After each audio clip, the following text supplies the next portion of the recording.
Today, I would like to tell you the story about Isra Miraj, the miraculous night journey. Teman-teman, kalian tahu nggak sih Isra Miraj itu apa?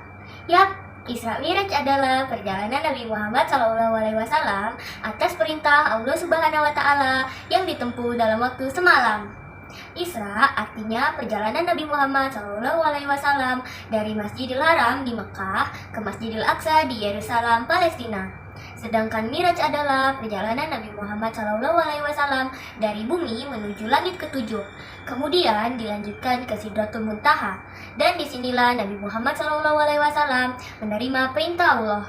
Kisah Isra Miraj disebutkan dalam Al-Quran, yaitu surah Al-Isra ayat 1, surah An-Najm ayat 13-17, serta di beberapa hadis. Apa sih perintah Allah dan bagaimana perjalanan Nabi Muhammad dalam semalam? Nah, dengarkan ceritaku ya.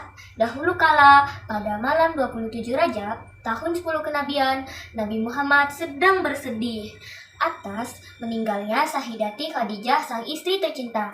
Pada malam itu, Nabi Muhammad sedang berbaring di rumahnya. Tiba-tiba beliau didatangkan oleh malaikat Jibril, dan pada saat itu juga didatangkan burak, yaitu hewan berwarna putih seperti kuda yang kakinya bisa melangkah sangat jauh dengan kecepatan sejauh mata memandang. Nabi Muhammad diperintahkan untuk menaiki burak didampingi malaikat Jibril. Maka melesatlah burak dengan kecepatan kilat dari Masjidil Haram ke Masjidil Aqsa yang berjarak jauh kurang lebih 1239 km. Sampai di Masjidil Aqsa, Nabi Muhammad menambatkan burak dan mengambil wudhu, kemudian sholat 2 rakaat. Selepas sholat, malaikat Jibril mendekati Nabi Muhammad dengan membawa 2 buah minuman. Pertama adalah khamar dan lainnya adalah susu. Wahai Muhammad, pilihlah minuman ini. Ternyata Nabi Muhammad memilih gelas yang berisi susu. Berkatalah malaikat Jibril, wahai Muhammad, engkau telah memilih sesuai fitrah. Kemudian Nabi Muhammad dengan menunggang burak melanjutkan perjalanannya menuju langit pertama didampingi malaikat Jibril. Maka naiklah mereka hingga dibukanya pintu langit pertama. Di langit pertama, Nabi Muhammad bertemu Nabi Adam alaihi salam. Beliau pun mendoakan kebaikan untuk Nabi Muhammad SAW. Di langit kedua, Nabi Muhammad bertemu dengan Nabi Yahya dan Nabi Isa alaihi salam.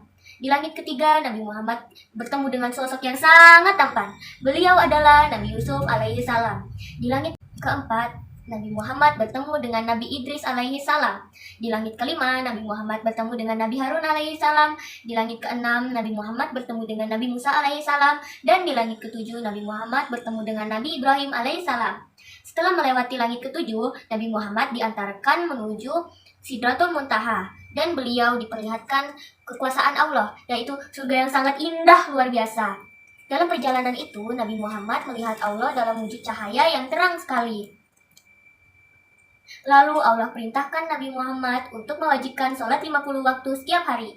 Kemudian Nabi Muhammad memohon kepada Allah agar diberi keringanan karena perintah tersebut terlalu berat bagi umat Nabi Muhammad.